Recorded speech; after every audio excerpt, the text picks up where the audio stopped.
네, 여러분 반갑습니다. 방금 소개받은 윤태범이라고 합니다. 오늘 여러분하고 같이 1시간 반 정도에 걸쳐서 좋은 시간을 갖게 되어서 기쁘게 생각을 합니다. 여러분이 생각하는 좋은 정책이란 무엇일까? 아마 그런 생각을 많이 하시게 될 것 같아요.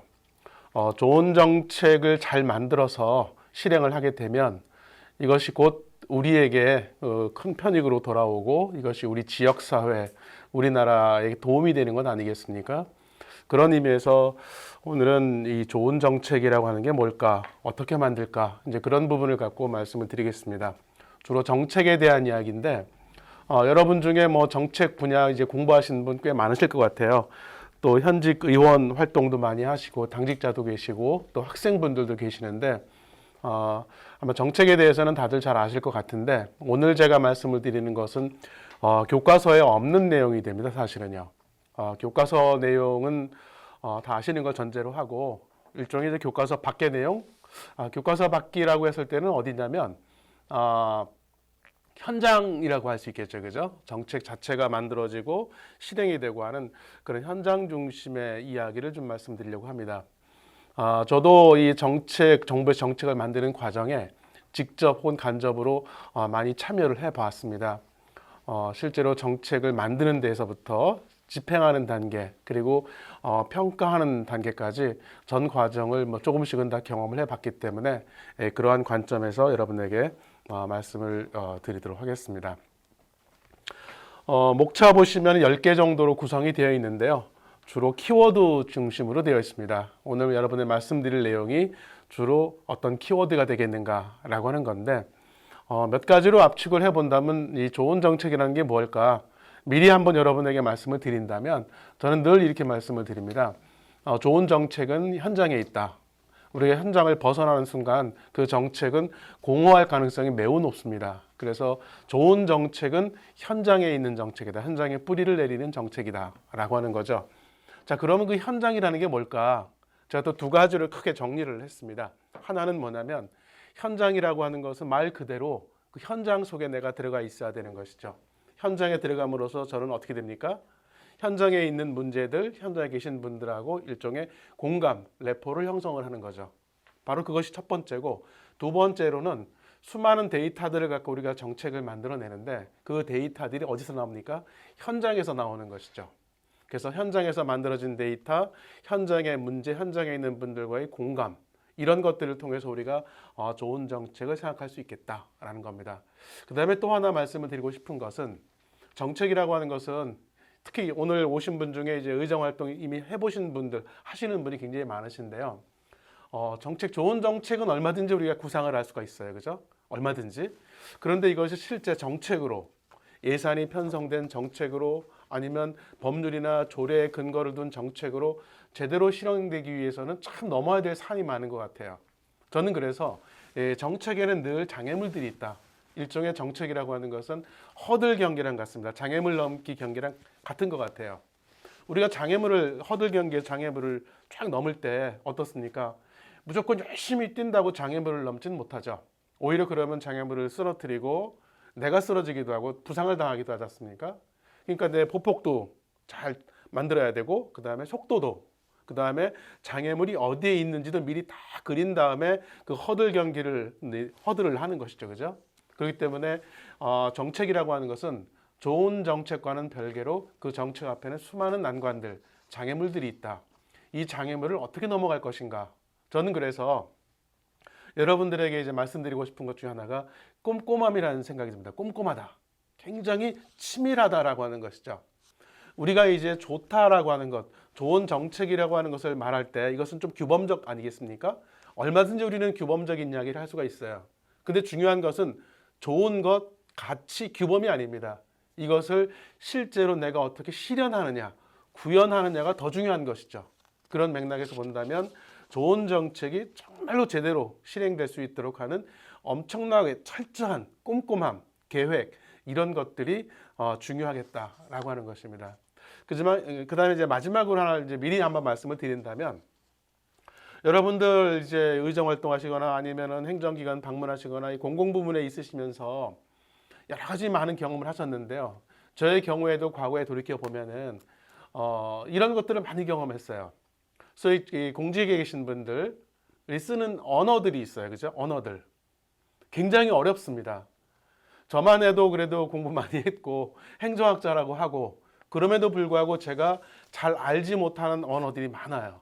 이런 것들을 공직 사회에서 아무렇지도 않게 쓰고 있어요. 이게 뭡니까? 소통이 안 된다는 거예요.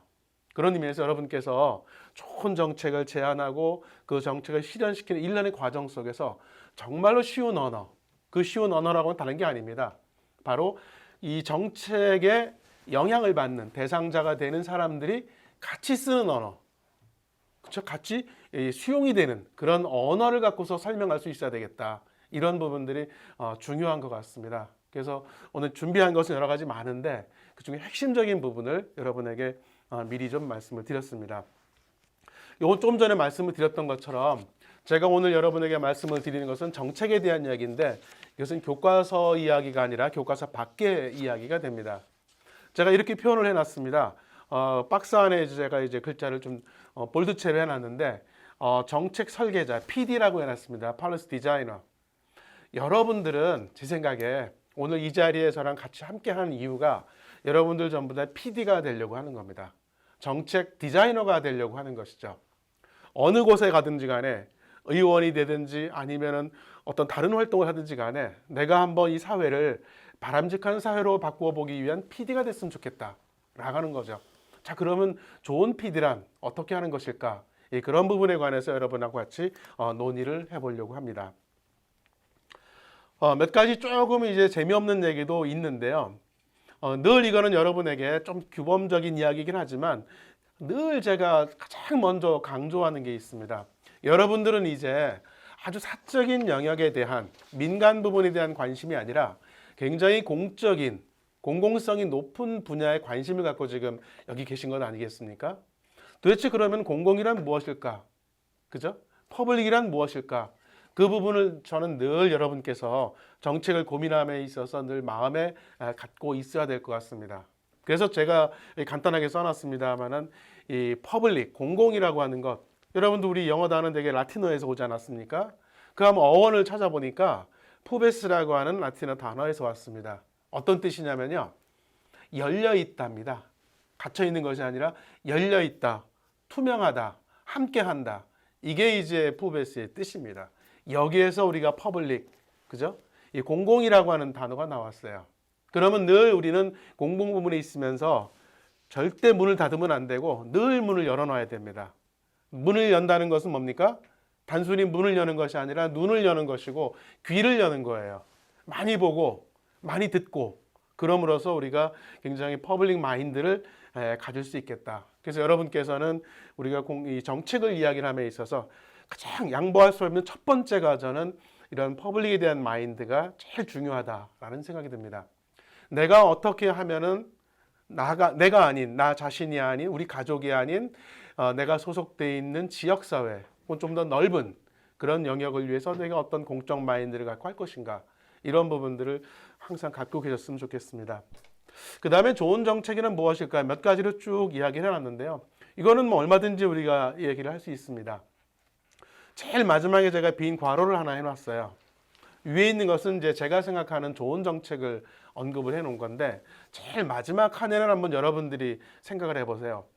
제가 위에 말씀드린 거에 동의하시는 분도 계시고 난 이거보다 이런 게 더 좋은 정책 아니야?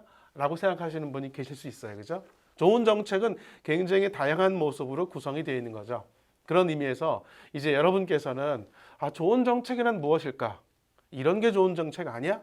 라고 하는 그런 생각을 한번 가져보시면 어떨까라는 생각입니다.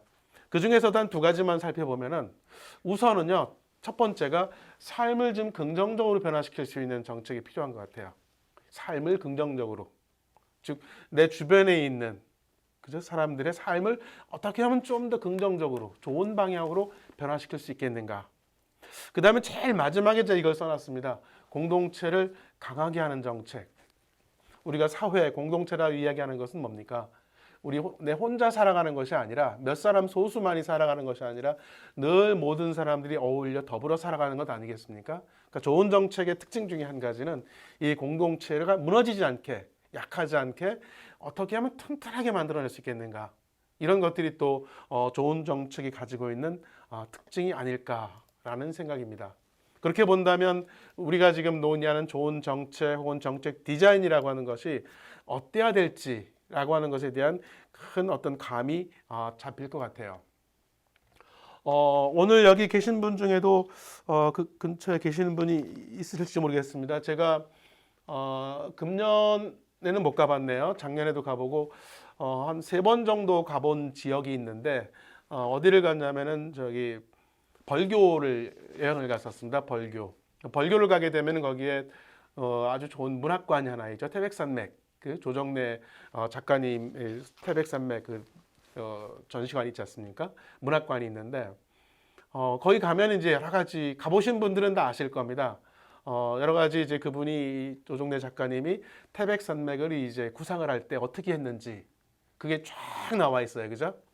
이분이 태백산맥을 이제 구상하기 위해서 정말로 현장을 수도 없이 답사하셨더라고요. 말하자면 거의 등산가가 되신 거예요. 그래서 그 생동감을 그걸 그대로 이제 이분이 체험하고 기록을 남기고, 그죠? 그 다음에 또 하나는 되게 다 그렇게 하시는 것 같아요. 소설을 쓰기 전에 먼저 간단한 관계도를 그리더라고요.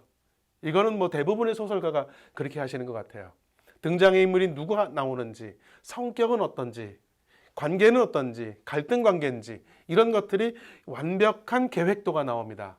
그런 상태에서 이제 작업에 들어가는 거죠. 물론 그 과정에서 수정될 수도 있겠지만, 말하자면은 우리는 태백산맥이라고 하는 완성된 작품을 보지만 그것을 만들어내기 위해 그 작가는 정말로 끝없는 엄청난 철저한, 우리가 진짜 쉽게 이해하기 어려울 정도의 그런 철저한 준비를 하고서 그걸 만들어내는 겁니다.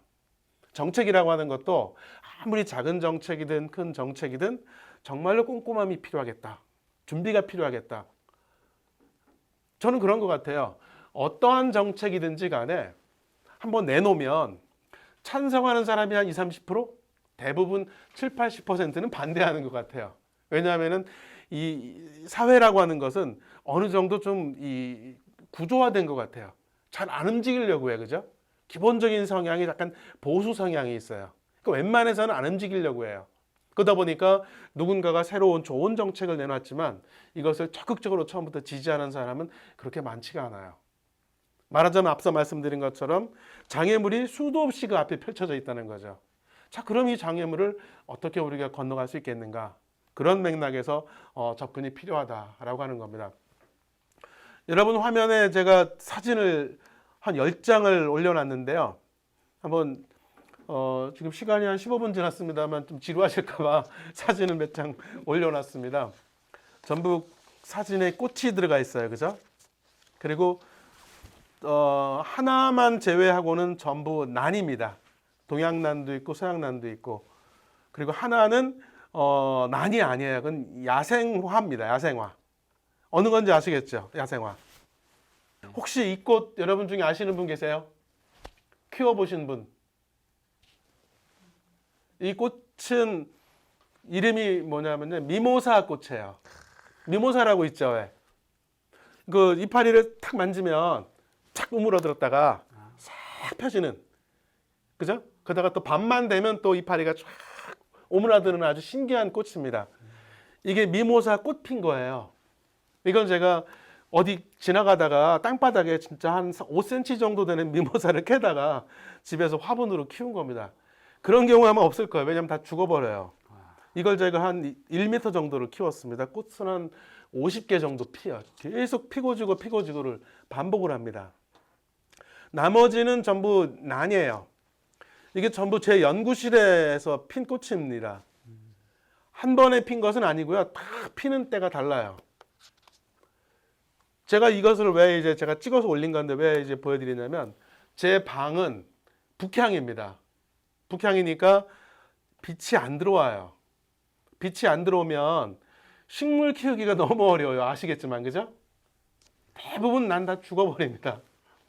근데 이거를 그냥 정말로 살리고 하면서 키워내고 꽃 피우고 해서 지금 꽃 필 때마다 제가 찍은 거를 이제 올려놓은 건데요. 지금은 이제 다 지고 하나만 딱 펴 있어요. 그건 이제 못 찾으실 텐데 어디냐면 상단에 두 번째 있는 게 있습니다. 하얀 꽃이 여러 개 있는 게 있어요. 그죠? 이 꽃은 아마 보신 분 드무실 거예요. 이거는 이제 난 이름이 갈대난이라는 거예요. 정말로 갈대처럼 생겼어요. 거기에 꽃이 요 전체 크기는 100원짜리 동전만한 거예요. 제가 크게 찍은 건데 한 15개 정도가 이제 꽃이 피어 있어요. 무슨 얘기냐면 제 학교에 복도에 가면은 빈 화분이 그렇게 많아요. 빈 화분이. 다들 난이 죽어가지고 이제 바깥에 놓은. 그럼 저는 그 빈 화분을 갖다가 화분을 이제 잘 씻어서 난을 나눠가지고 이제 키워서 이렇게 만들어내는데 정책이라고 하는 게 그런 것 같아요. 정책이라고 하는 거는 앞서 말씀을 드린 대로 정말로 꼼꼼하게 관심을 갖고 정성을 기울여야 됩니다.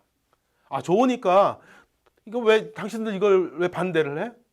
아, 좋은 건데 왜 반대를 해? 당신 나쁜 사람이야? 당신은 좋은 사회를 원하지 않아? 이거는 아닌 것 같아요. 아무리 좋은 것이라 하더라도 반대하는 사람이 있다는 겁니다. 왜냐하면 사회는 나랑 다른 생각 가진 사람이 더 많거든요. 그죠? 나랑 다른 생각 가진 더 많아요. 그러니까 대부분의 정책은 처음부터 안 될 가능성이 더 높다는 거죠. 그러면 그 준비는요, 정말로 철저해야 됩니다. 그죠?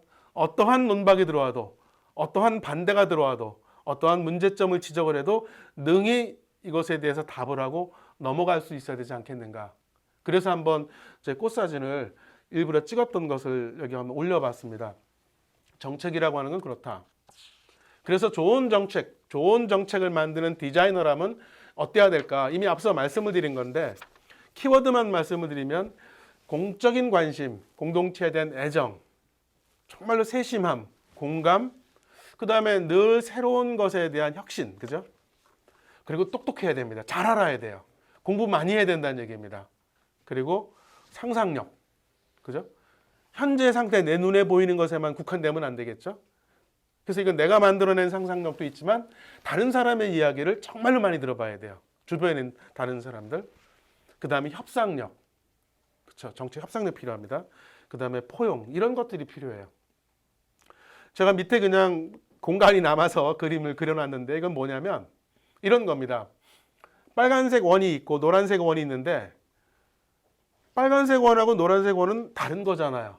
그런데 같다고 말하는 사람이 있어요. 근데 노란색하고 노란색이 있는데 다르다고 말하는 사람이 있어요.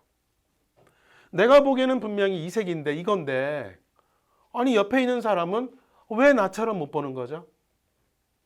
이게 저는 사회고 그게 정상이다 라고 생각을 하게 됩니다. 그런 맥락에서 좋은 정책을 만든다는 것이 결코 쉬운 것은 아니다 라고 하는 겁니다. 지금 말씀을 드렸던 몇 가지를 이제 한번 조금 더 자세히 살펴보도록 하겠습니다. 오른쪽에 사진 두 컷을 갖다 놨습니다.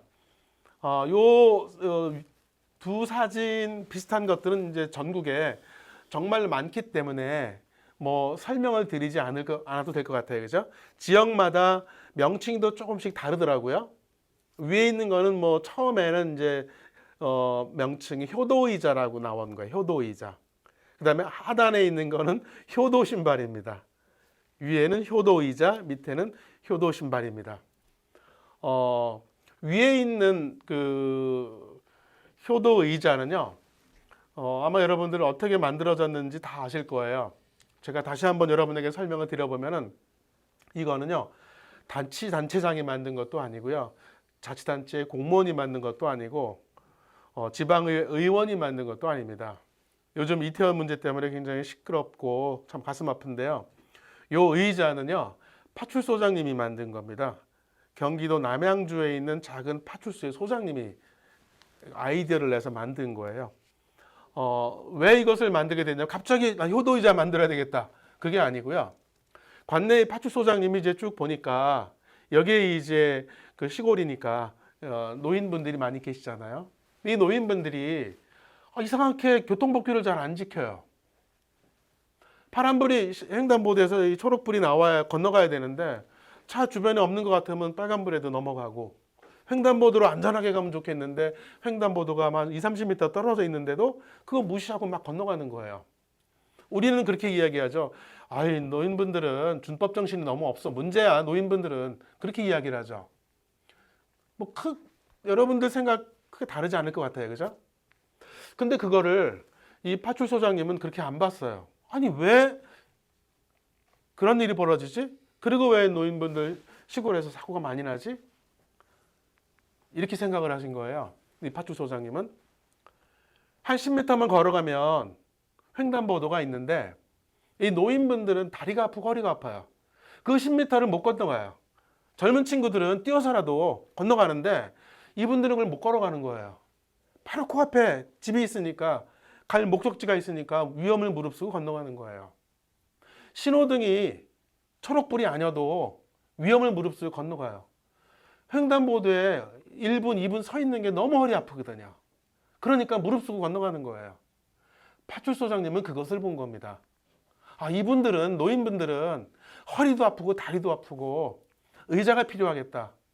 그래서 이 의자를 횡단보도에 설치한 거예요. 전봇대에다.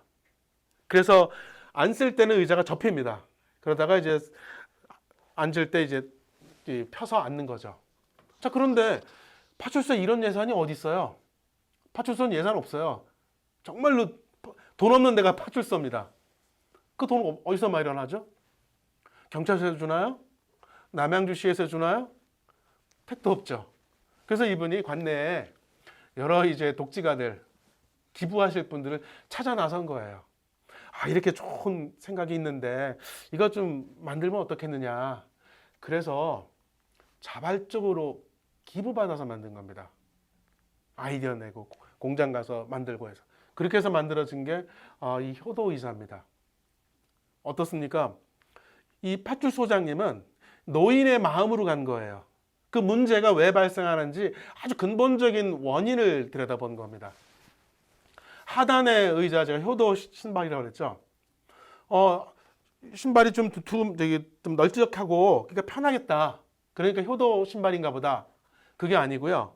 여기에는 신발 바닥에 뭐가 하나 내장이 되어 있어요. 뭘까요?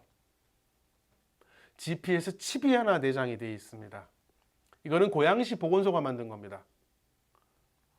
고양시 보건소에서는 왜 이런 생각을 했을까요? 보건소 관내에 자주 이제 치매 어르신들이 실종되는 사건이 발생을 해요. 가족들이 오늘도 제 핸드폰에 대여섯 건이 왔더라고요. 좀 길을 잊어버렸다. 좀 찾아서 봤으면 신고해달라. 그런 게 왔습니다. 치매 어르신이 이제 바깥 나가요. 그러면 이제 집을 못 찾아오는 겁니다. 그분 때문에 가족이 하루 종일 옆에 있을 수도 없고. 그런 신고가 이제 고양시 관내에도 많겠죠. 그러니까 이제 그거를 그냥 뭐 보건소에 계신 분들이 신경 안 써도 되는데 고민을 한 거예요. 왜 그렇지? 이분들을 어떻게 하면 우리가 도와줄까? 그러다가 보건소에 계신 분이 특징을 하나 찾았대요. 치매 어르신들이 밖을 나갈 때 신발은 꼭 챙겨 신으신대요. 신발을 안 벗으신대요. 그러면 그 신발에다가 위치를 확인할 수 있는 칩을 내장하면 되겠다. 그래서 이제 이거를 만들어낸 게 비용이 좀 들어갔습니다. 지금은 유사한 신발이 여러 자치단체에서 만들어냈어요.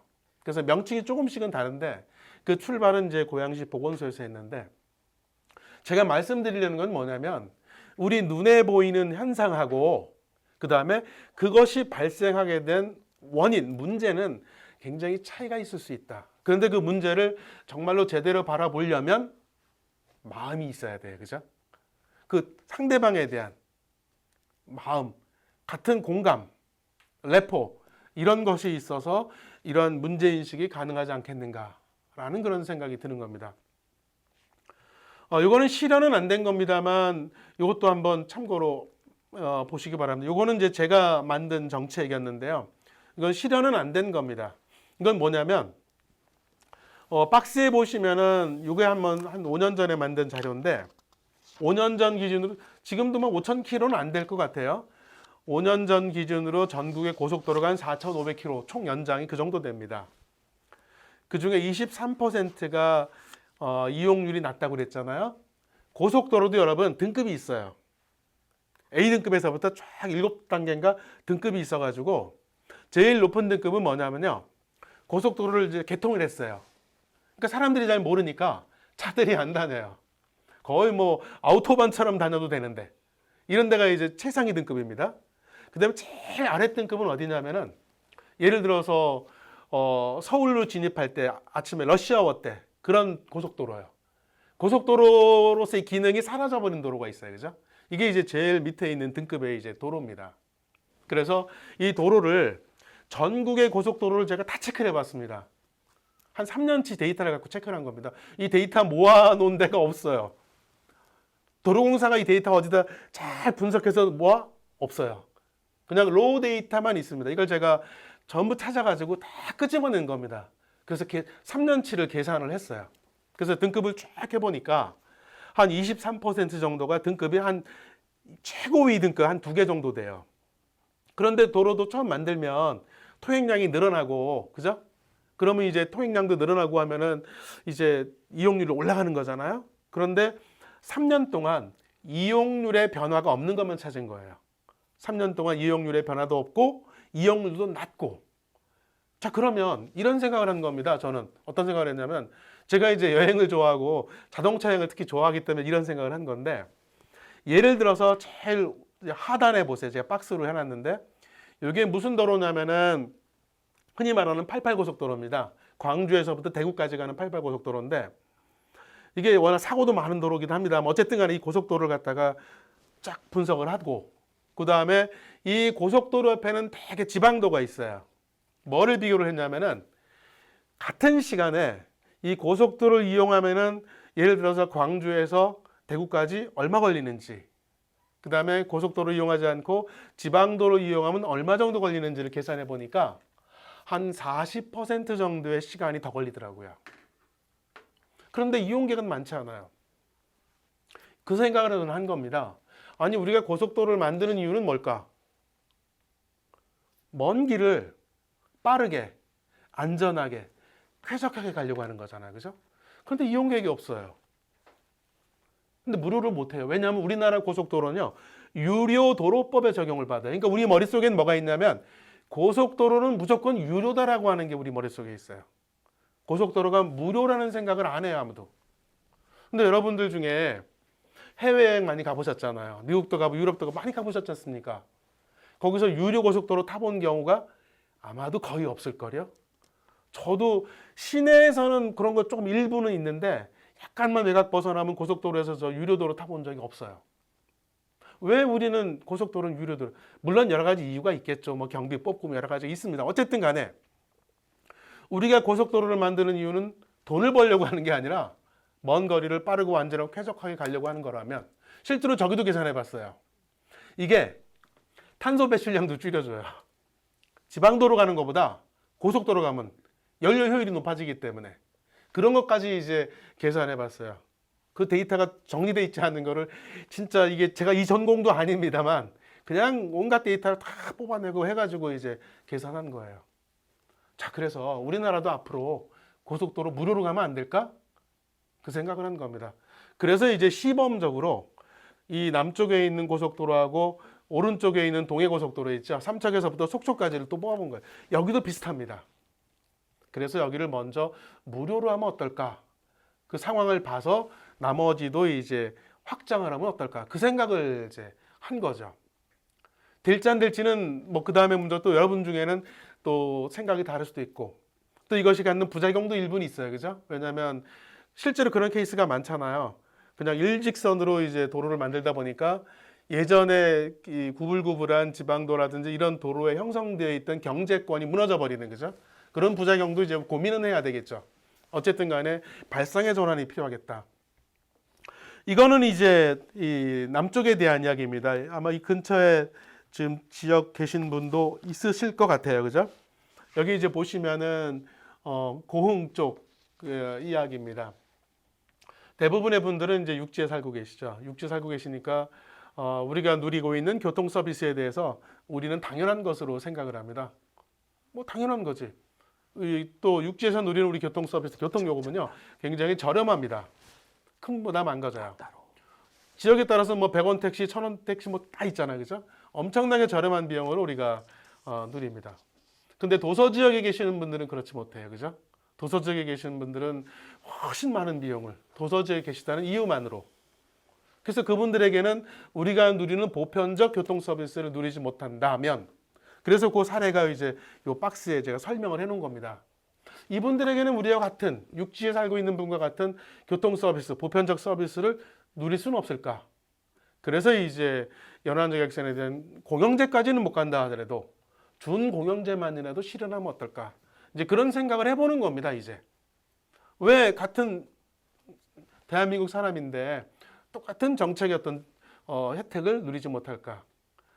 그런 이 고민을 한번 해볼 수가 있다는 겁니다. 그런데 이런 것들 쉽지는 않아요. 이런 거 이제 말씀을 드리고 설명도 하고 나름대로 정말로 여기에서 이제 이 상대방의 비판을 이제 제가 극복을 하고 이겨내려고 최선을 다해서 하긴 하지만 쉽지는 않죠. 아까 말씀을 드린 대로 이 장애물이 너무나도 많다는 겁니다. 그래서 이 장애물을 어떻게 넘어갈 수 있겠는가?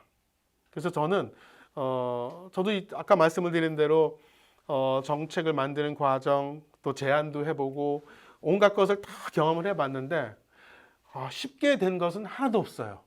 쉽게 된 것은. 오죽하면 제가 이런 조사를 해봤습니다. 제가 이제 시민단체 활동을 하면서 시민단체에서는 여러 가지 정책 제안 많이 하잖아요. 입법 제안 많이 합니다. 저도 그거 같이 하면서 이제 정말로 많은 입법 제안을 해봤거든요. 물론 시민단체가 입법 제안, 소위 말하는 이제 청원이죠, 그죠? 입법 청원을 했다고 해서 바로 되는 건 아니죠, 당연히. 시민단체는 좀 더 먼저 그런 것들을 제안을 하니까, 그죠? 그래서 이제 제안하고 여러 가지 또 토론하다 하고 법률도 만들어 여러 가지를 하면서 이제 하는데, 그래서 정치권도 호응을 하고 어떤 때는 이제 여야 불문하고 그 정책을 갖다 실현하겠다라고 공약을 받아주기도 하고 그러면서 이제 이런 것들을 해내는데, 제가 그래서 한번 시민단체에서 제안해서부터 이제 마지막 입법화된 것, 성공한 것을 한번 계산을 해보니까요. 보통 한 5년 이상 걸리더라고요. 5년 이상. 끝도 없이. 이번에 안 되면 다음에 또, 다음에 안 되면 또 그 다음, 또 그 다음. 끝도 없이 그것을 하는 겁니다. 지치지 않고, 포기하지 않고. 그럼으로써 이제 우리가 원하는 열매를 맺을 수가 있다는 것이죠. 그 다음에 이제 또 하나 말씀드릴 거는 이거야 뭐 워낙 이제 많이 이야기하는 건데 이제 데이터에 대한 이야기입니다. 앞서 제가 고속도로 말씀을 드릴 때 사실은 데이터를 말씀을 드리려고 했던 겁니다. 문제는 앞서 제가 말씀드렸던 그 고속도로와 관련된 데이터는 정리된 게 아무것도 없어요. 그래서 여기저기에서 제가 그 데이터를 이제 추출해내야 돼요. 그 다음에 이 통행량 데이터라는 게 전국 데이터가 아니라요. 톨게이트 사이사이 데이터밖에 안 나와요. 그러니까 이것을 전부 찾아가지고 만들어서 계산해서 이것을 이제 제대로 된 완성된 데이터로 만들어내는 것이죠. 그러니까 여러분이 좋은 정책을 만든다는 것은요. 데이터 관점에서만 본다면 정말로 충실한 데이터를 여러분이 DB를 구축한다는 거예요. 확실한 DB를 구축한다는 겁니다. 그래서 탄탄한 DB에 근거한 정책을 내놓으면 그러면 이 정책에 반대하는 사람들도 그렇게 세게 반대하기가 쉽지가 않죠. 숫자를 근거로 한 정책, 숫자를 근거로 한 주장에 대해서는 대부분 좀 약하지 않습니까? 근데 숫자가 없는 어떤 제안과 정책은 좀 반박당하기가 쉬운 거죠.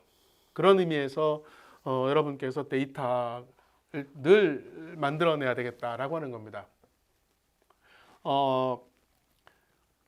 여러분들은 여러분의 인생 데이터가 있나 모르겠습니다. 여러분의 인생 데이터.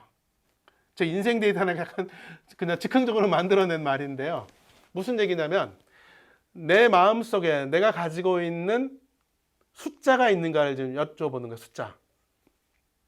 나는 이 숫자야. 저는 그런 숫자가 있습니다. 하나가 있어요. 저는 10이라는 숫자를 갖고 있습니다. 10이라는 숫자를 갖고 있는데 뭐 대단한 건 아니고요. 그 두 가지 의미를 갖고 있습니다. 그리고 늘 그 숫자를 갖고서 이제 그 숫자를 갖다가 실현시키려고 하는데 10이라고 하는 건데요. 하나는 뭐냐면요. 하나는 아직도 제가 이 실현을 못했어요. 이거 해보겠다고 한 게 몇 년 됐냐면은 한 29년 됐어요. 한 30년 가까이 됐는데 아직도 실현을 못했습니다. 뭐냐면 내 소득의 10%를 기부한다가 그 10의 숫자의 의미입니다. 내 소득의 10%를 기부한다. 근데 아직 5%밖에 지금 달성을 못했어요. 10% 어려울 것 같아요. 아이들도 크고 뭐 하다 보니까 돈이 들어갈 때가 너무 많아요. 그래서 제가 봐도 10%는 불가능할 것 같아서 진짜 어디 로또라도 맞으면 그냥 만들 수 있는데 지금 현실적으로는 제가 보기에는 좀 불가능할 것 같아요. 그러나 어쨌든 간에 늘 그거를 염두에 두고 있습니다. 그래서 저 같은 경우는 10%를 기부한다는 게 제가 기부하는 곳이 총 8군데가 있습니다. 8군데를 전부 CMS로 다 해요. 자동이체로 다. 그러니까 사실은 평상시에는 저는 몰라요. 기부하는지 안 하는지. 유일하게 그걸 체크하는 게 연말정산 때. 그죠?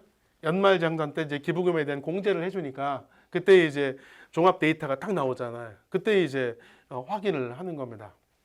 그게 제가 가지고 있는 10의 첫 번째 의미고 두 번째 의미는 뭐냐면 제가 지금 그 앞에서도 잠깐 저기 양력에 나와 있습니다만 제가 직장을 참 많이 바꿨어요. 지금까지 바꾼 직장이 8군데입니다. 8군데의 직장을 제가 옮겨 다녔는데 저는 10군데의 직장을 갖기를 지금 계획을 갖고 있어요. 10군데. 나는 꼭 10군데의 직장 생활을 하겠다. 10군데에서의 직장 생활을 하겠다. 지금 2군데를 지금 못 채웠어요. 채울 수 있을지 안 채울지 모르겠어요. 그거는요. 그래서 마음속으로 그렇게 생각합니다. 만약에 못 채우면 내가 무슨 뭐 자영업을 해서라도 내가 뭘 하나 만들어서라도 내가 직업을 하나 가져야 되겠다 하는 게 있습니다. 재밌습니다. 여러 가지 다양한 그런 경험을 하니까 다른 직장을 가고 다른 직장을 가고 하는 게 저는 그렇게 불편하지 않고 굉장히 재밌는 것 같아요. 그래서 지금도 늘 떠날 준비를 하고 있는데요. 여러분도 여러분의 인생 데이터가 있으면 좋겠다. 숫자가. 특히 여러분들이 이제 어떤 정치 분야에 굉장히 큰 뜻을 갖고 활동을 하고 계시고 또 더 높은 곳으로 더 많은 일을 하고 싶으시다면 제 생각에는 여러분만의 데이터 한 10개 혹은 20개를 갖고 있으면 좋을 것 같아요. 마이 데이터. 그죠? 그래서 그 데이터를 시계열적으로 계속 축적해내는 겁니다. 그리고 그 데이터를 공간적으로도 만들어내는 거예요. 시간적으로, 공간적으로. 그래서 그 데이터를 꾸준히 계속 구축해 나가고 이것을 분석해 낸다면 그러면 아마 여러분들은 그 데이터에 관해서만은 통계청보다도 정부 통계청보다도 월등히 높은 수준으로 올라갈 것 같아요. 여러분 정책 만드시면서 통계청 코시스 많이 들어가 보시잖아요. 근데 코시스 들어가면 내가 원하는 데이터 별로 없어요. 불편합니다. 그리고 데이터 끌어다가 쓰기도 나빠요. 분석하기도 어렵습니다. 그래서 늘 불만인데 저도 근데 여러분이 정말로 필요한 데이터가 있을 거예요. 내가 예를 들어서 어느 지역에서 의정 활동을 한다. 그러면 내가 정말로 평생을 두고서 볼 데이터가 뭐냐? 예를 든다면 예를 들어 이건 뭐 하나 예를 드는 겁니다. 소득에 대한 데이터다. 우리 지역에 있어 1인당 소득에 대한 데이터다. 만약에 1인당 소득이 연 3천만 원이다. 그럼 나는 내 의정 활동을 통해서 이것을 4천만 원을 올리겠다. 이런 것처럼 그죠? 그 몇 가지 핵심적 데이터를 갖추어야 됩니다. 그런데 이 말씀을 드린 이유는 뭐냐면요. 실제로 그런데 그런 데이터가 별로 없어요. 약해요. 공무원들도요. 그 데이터 구축 잘 못합니다. 왜 그렇습니까? 공무원들은 대개 1년 내지 2년이면 다른 자리로 가요. 그죠? 다른 부서로 가요. 그러다 보니까 공무원들 간에는요. 데이터 인수인계도 쉽지가 않아요. 잘 안 돼요. 잘 될 것 같죠? 그렇지 않습니다. 인수인계가 안 되는 데는 그 데이터가 축적이 된다? 쉽지가 않아요. 예전에 그런 적이 있었습니다. 제가 데이터를 어디 쓸 일이 생겼는데 이 기획재정부 쪽에 통계청 데이터가 하나 있고 지방자치단체 데이터가 있어요. 똑같은 데이터예요. 근데 생산 연도도 같은데 데이터가 달라요. 통계청 데이터하고 지방자치단체 데이터가 다른 거예요. 그래서 제가 전화를 했어요. 아무 생각 없이 그냥 한쪽 것만 써도 되는데 제가 두 군데를 다 비교해 봤거든요. 그래서 제가 전화를 했어요. 통계청에다. 그랬더니 뭐라고 그러냐면 저한테 한 답이 아무거나 쓰세요. 아무거나 쓰세요입니다. 물론 우리 법률에서는 통계청 데이터가 신뢰도 높은 그죠? 그 데이터로 돼 있어요. 그리고 자치단체 데이터는 왜냐면 데이터라고 하는 게 자치단체가 묶여가지고 통계청으로 넘어가는 거니까 자치단체 데이터가 조금 더 업데이트될 수는 있어요. 그렇지만 우리가 어떤 객관성과 그런 것들을 이제 확보하기 위해서는 통계청 데이터를 쓰는 게 맞는데 문제는 그때 제가 들은 답은 아무거나 쓰세요였습니다. 아무거나 쓰세요. 뭐 편하신 거 쓰세요. 그래서 그냥 제가 원하는 데이터는 쓰고 말았는데 생각보다도 그런 데이터들의 축적이 약하다는 겁니다. 그래서 여러분께서 관심 있는 영역이 있으시잖아요. 환경일 수도 있고, 그죠? 문화일 수도 있고, 과학일 수도 있고, 경제일 수도 있고요, 복지일 수도 있거든요. 그러면 내가 의정활동을 함에 있어서 정치를 함에 있어서 내 앞에 늘 내 컴퓨터 노트북에 내 책상 위에 늘 내가 봐야 될 데이터는 뭘까? 그렇죠? 내 눈에 자꾸 띄는 데이터, 그죠? 자꾸 잊어버리잖아요. 내 눈에 띄는 데이터, 내가 언제든지 볼 수 있는 데이터, 내가 해석할 수 있는 데이터, 내가 그 숫자를 올리거나 낮추고 싶은 데이터, 이런 것들이 필요하지 않을까 그런 생각을 해봅니다. 이거는 뭐 우리가 많이 보는 데이터입니다. 산재에 관한 거. 산재 얼마 전에도 또 SPC에서 산재 발생하고 끝없이 발생하고 있어요. 그렇죠? 끝없이 발생합니다. 중대재해처벌법이 있어도 끝없이 아마 발생을 할 거예요. 근데 이 산재 데이터가 있는데 보통 그런 평가 많이 하죠. 우리나라 산재 데이터는 신뢰성이 약하다. 암수가 많다 그렇게 이야기를 합니다. 특히 하청, 재하청 업체에서 발생하는 산재는 데이터로 잘 들어오지 않는다는 거죠. 산재로 들어가는 순간 이게 불이익을 볼 수 있다라고 하는 것 때문에 실제로 여전히 이제 많은 암수가 존재한다. 그래서 그런 데이터까지 실제로 포함해 보면 우리나라의 산재 데이터는 지금보다 월등히 높을 것이다 라고 하는 겁니다. 우리나라에서의 산업정책, 그죠? 제조업에서의 정책, 안전에서의 정책을 이야기할 때 정책 당국자, 국회, 지방의회 입장에서 봤을 때 어떤 데이터가 내 눈앞에 있어야 될까? 어떤 정책 결정자는 어떤 데이터를 갖고 해야 될까? 이런 게 이제 중요하다는 거죠. 그런 맥락에서 여러분이 갖고 있어야 될 데이터입니다. 뭐 주택 문제, 부동산 문제, 주거 문제 지금 요새 또 계속 시끄럽지 않습니까? 부동산 가격이 또 하락한다고 그러고 이자율은 높아졌다고 그러고 거래는 안 되고 여러 가지 이제 주거 문제가 지금 어려워졌는데 그래서 우리는 이제 보통 이 아파트만 갖고 주거만 갖고 이야기를 하게 되면은 전통적으로 많이 썼던 데이터가 주택 보급률, 그죠? 주택 보급률 이야기 많이 하죠. 필요로 하는 사람 대비해서 보급률이 어떻게 되는지 이거 많이 얘기하고 그 다음에 주택 가격 이야기 많이 하고 주로 이제 그런 것들 많이 이야기합니다. 그게 또 현실이니까 뭐 그런 것들을 부정할 필요는 없습니다. 그런데 참 우리가 잘 쓰지 않는 데이터가 하나 있어요. 쓰지 않는 데이터. 굉장히 중요한 데이터인데도 불구하고 우리가 쓰지 않는 데이터.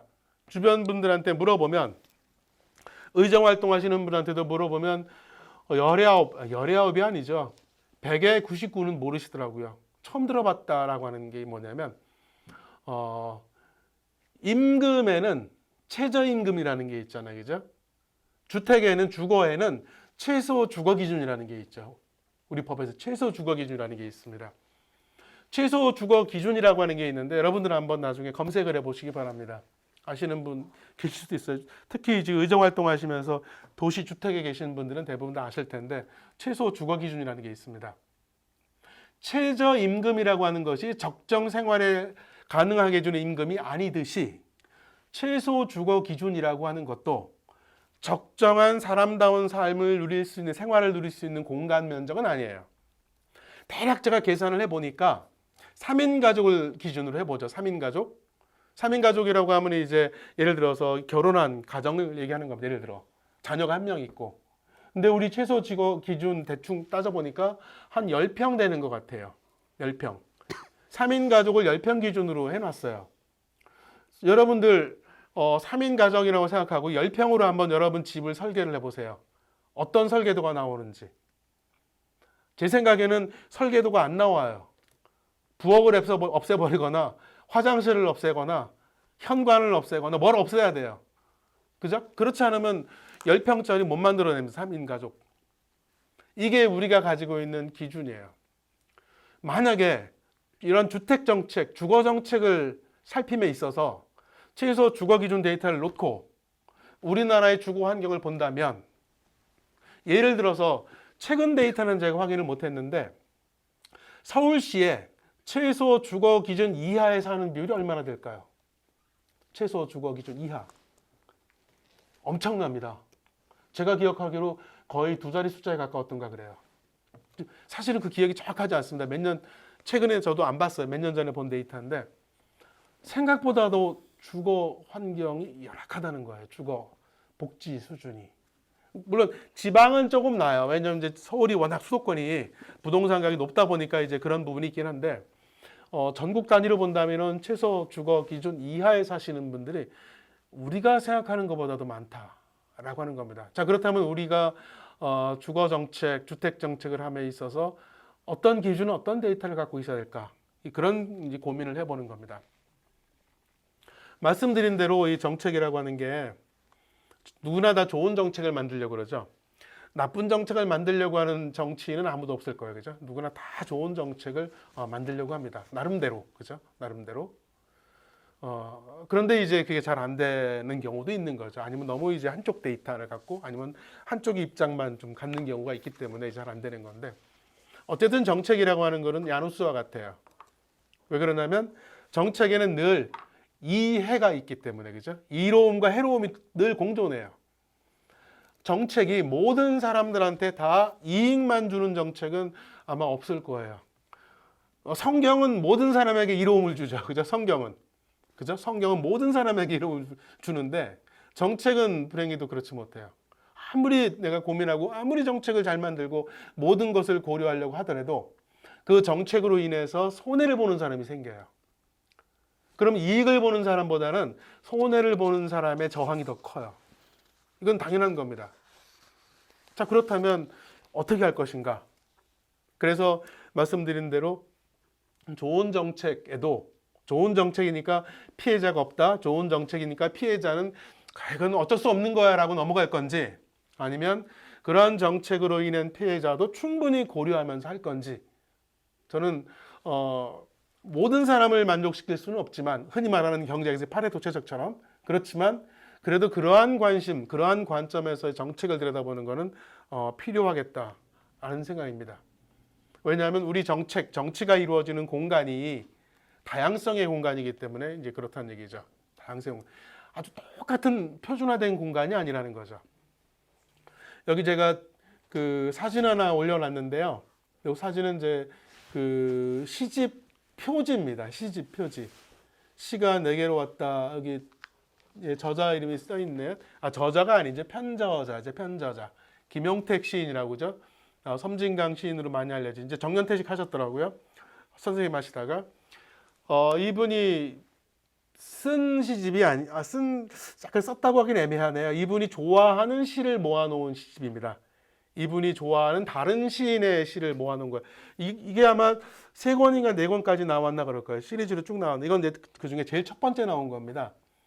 예전에 언제적인지 기억 안 나는데 TV에서 참 매주 재밌게 봤던 프로그램이 있었어요. 젊으신 분들은 모르실 텐데 약간 연배 있으신 분은 아실 겁니다. 느낌표라고 하는 프로그램이 있었어요. 느낌표. 그래서 이제 신간 나오면 책 소개하고 막 그런 프로그램이 있었는데 제 기억으로 이게 이제 거기에 소개가 됐었죠. 그래서 굉장히 이제 거기에 한번 소개되면 베스트셀러가 되니까요. 저도 당연히 이제 그래서 이 시집을 사서 봤어요.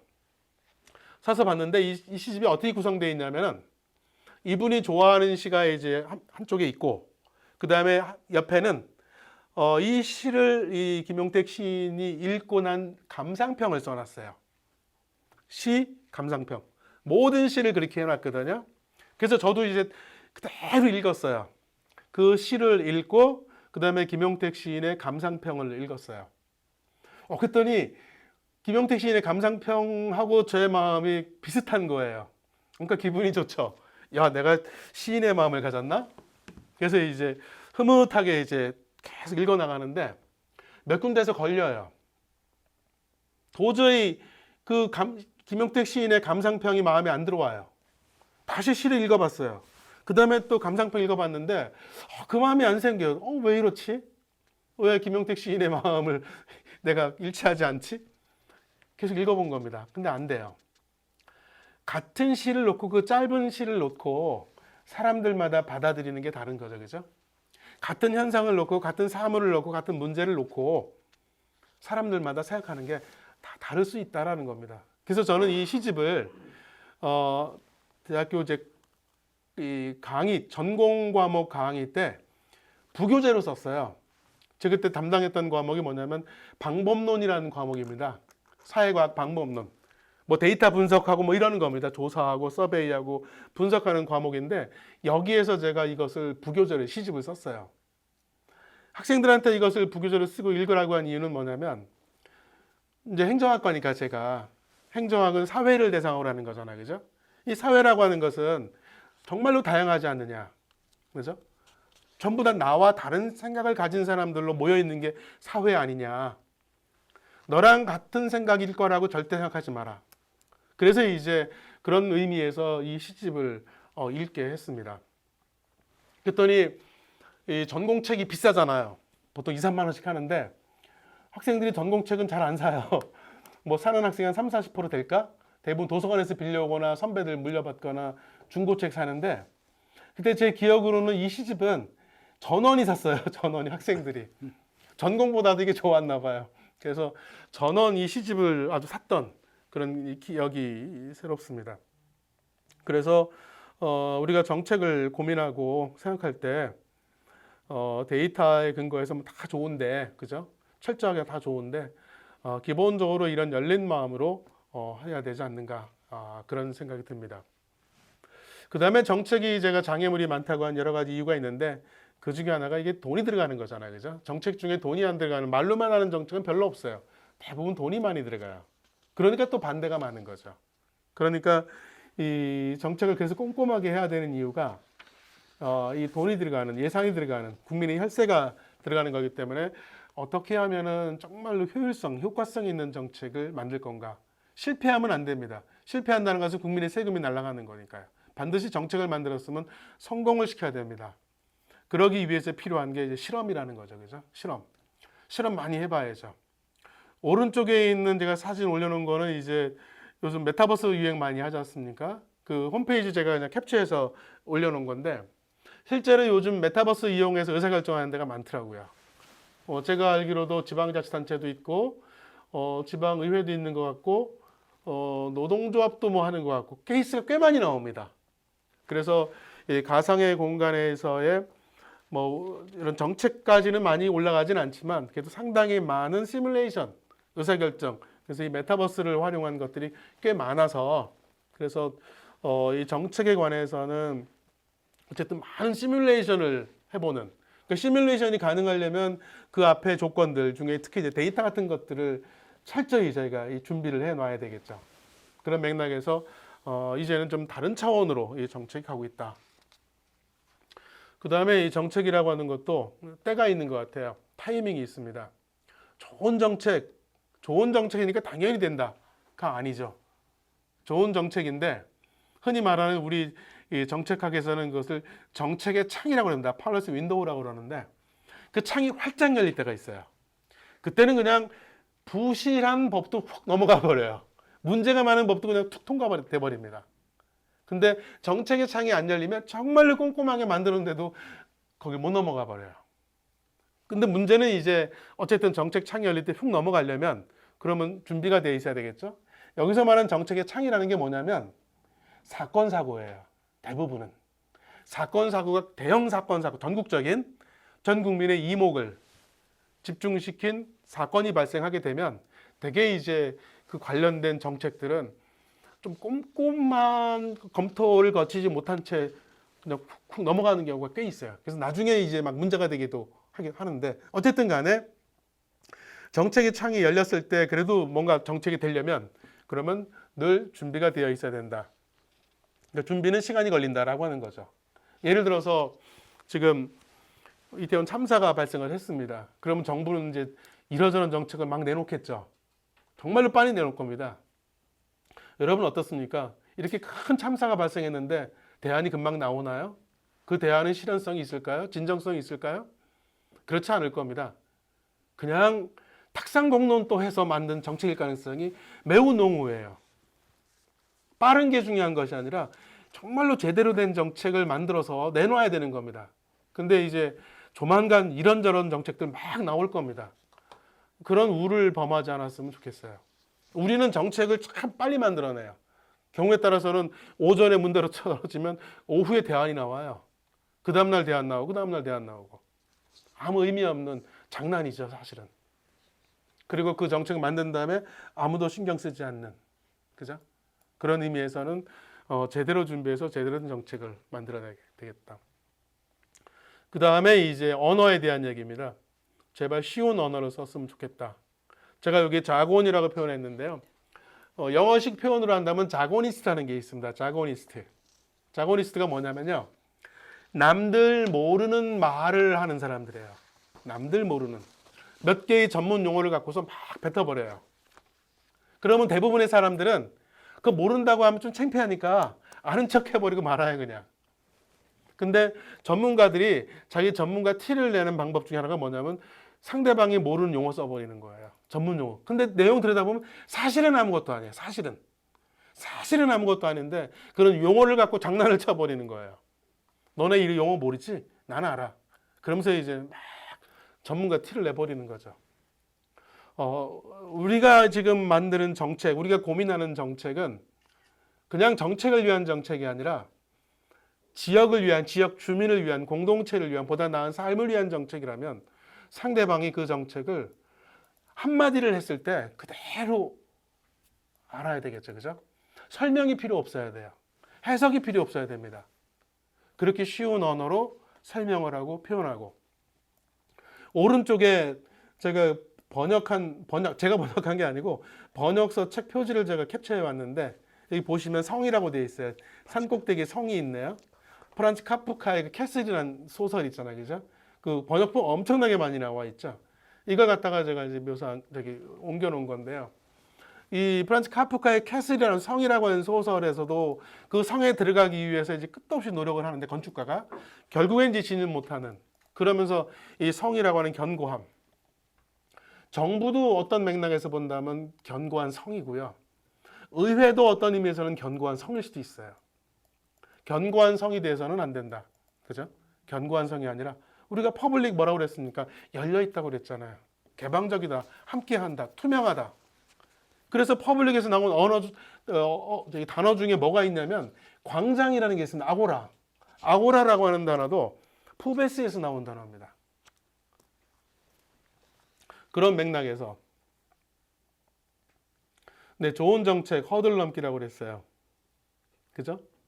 아무리 좋은 정책이라고 해서 되는 것도 아니고 좋은 정책이라고 해서 문제 없다도 아니고 좋은 정책이니까 빨리 된다도 아닙니다. 요거는 이제 오른편에 사진 잘 보이실지 모르겠습니다. 이건 어디냐면은 그 영남 알프스라고 있죠. 그죠? 저 울산, 양산 쫙 그 남북으로 내려가는 그 산맥 같은 게 있잖아요. 그죠? 한 1000m 고봉들이 쫙 있는 영남 알프스라는 게 있습니다. 예를 들어서 뭐 대표적으로 양산 가면 그 통도사도 있고, 그죠? 거기에 이제 참여정부 때 그 KTX를 이제 건설하는 과정에서 여기에 터널 공사가 있었죠. 그 산 이름이 천성산입니다.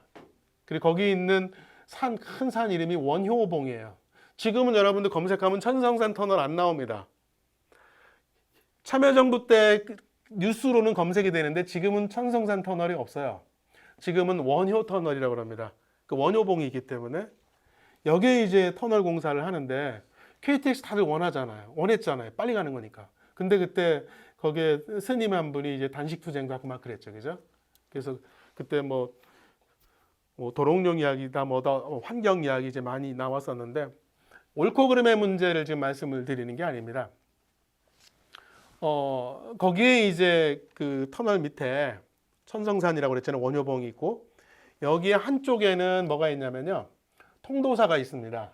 그리고 도로를 추고 이쪽에는 뭐가 있냐면은 내원사라고 하는 절이 하나 있어. 아주 예쁜 절입니다. 비구승들이 기거하는 건데 거기 계신 스님이 이제 단식 투쟁을 했던 건데 정말 예쁜 절입니다. 아주 가보신 분도 계시지만 안 가보신 분은 나중에 한번 꼭 가보세요. 거기 스님이 이제 단식 투쟁을, 전 거기 가봤기 때문에 그 스님이 그 단식 투쟁을 할 때 조금은 이해가 됐어요.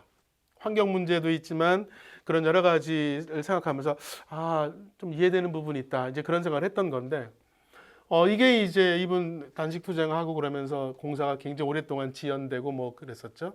나중에는 이제 청와대에서 당시 문재인 실장님이셨나요? 가서 이제 설득도 하고 해서 이제 단식 풀고 해서 나중에 해결은 됐는데 어쨌든 간에 좋은 정책은 무조건 고속도로처럼 쫙 간다가 아니라 앞에 여러 가지 우리가 예상 못한, 그러니까 좋은 정책을 우리가 할 때도 이 좋은 정책으로 인해서 나타날 수 있는 여러 가지 문제점들, 이런 것들을 정말로 하나하나 잘 체크하고, 그래서 제가 시뮬레이션 말씀도 드렸던 거죠. 그 다음에 우리는 정책을 할 때 잘 만들죠. 잘 만들어요. 빨리 만들어요. 그리고 나서는 이제 관리 안 합니다. 되게 잊어버리죠. 그죠? 다들 관심 안 갖습니다. 그러니까 만드는 것도 중요하지만 그 정책이 제대로 잘 지속되고 있는지 그런 부분들을 관리하는 것도 중요하겠다. 그 다음에 오해받는 정책도 많습니다. 좋은 정책인데 설명을 잘못해서 오해받는 거죠. 그러다 보면 이제 그냥 스톱입니다. 그죠? 그런 것들. 오해받는 정책들. 그래서 홍보하는 것도 어쨌든 중요합니다. 그래서 홍보라는 게 우리 잘했다를 말씀드리는 게 아니에요. 이 정책을 어떻게 하면 그 상대방한테, 국민들한테, 이해관계자한테 정말로 쉽게, 제대로, 정확하게 설명하는가라고 하는 겁니다. 모르는 성과도 많다는 거죠. 예를 들면 요거는 이제 지난 문재인 정부 때 겁니다. 사실은.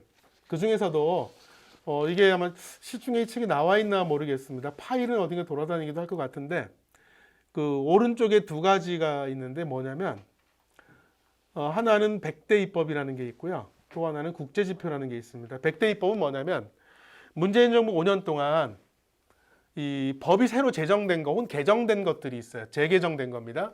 물론 정부가 다 만들었다는 게 아니에요. 의원 발의를 통해서 만들기도 하고 시민사회 제안으로 만들어지기도 하고 정부가 또 주도해서 만들기도 하고 어쨌든 간에 그래서 문재인 정부 5년 동안에 만들어진 법 중에 100가지를 뽑아본 겁니다. 정말로 일반 국민들은 잘 모르지만 그 내용 하나하나를 보면은 당장 이 사회를 변화시킬 수는 없지만 이 사회를 변화시키는 데 있어서 굉장히 중요한 단초가 되는 것들이 담겨져 있는 법들이 있습니다. 이런 법들을 어떻게 하면 잘 설명할 수 있겠는가. 그 다음에 오른편은 뭐냐면 국제지표인데요. 이거는 지금도 여러분들 검색해보면 나옵니다. 물론 취약하긴 하지만 보통 우리나라 뭐 세계 10대 뭐 국가에 들어갔다 이제 그런 얘기들 많이 하잖아요. 뭐 여러 가지 영역에서 들어가는데 그거를 이제 그냥 말로 다 하는 것이 아니라 데이터로 확인하는 겁니다. 그 데이터도 우리가 만든 데이터가 아니고요. 국제 데이터입니다. OECD 데이터, UN 데이터, 아니면 국제 통계 데이터, 언론 데이터 등을 통해서 여러 나라를 우리나라랑 같이 비교해서 추출된 해외에서 만들어진 데이터예요. 이것도 한 100개 정도 뽑아봤나 그래요. 쭉 뽑아보니까 우리가 생각하는 것보다도 우리나라의 국제적인 위상이 높다는 것을 이제 확인할 수 있는 그런 것들도 이제 필요하다는 겁니다. 이런 부분에 관해서 우리가 잘 공유하지 못하고 알지 못하는 이제 그런 부분들도 이제 많다는 겁니다. 그런 맥락에서 한번 여기 참고로 여러분 보시라고 올려드렸습니다. 네, 여기까지가 오늘 제가 준비한 거 다 말씀을 드렸습니다. 8시 7분 되는데 나머지 시간은 질의응답 하는 시간으로 하도록 하겠습니다. 제가 좀 빨리 막 말씀드리느라고 여러분들이 충분히 소통이 됐는지는 잘 모르겠습니다만은 어쨌든 제가 준비한 건 여기서 마치고요. 혹시 여러분들 중에 여러분 생각, 무슨 뭐 꼭 질문이 아니어도 여러분의 생각이나 의견 있으면 같이 공유하면서 한 30분 정도 정리하도록 하겠습니다. 네.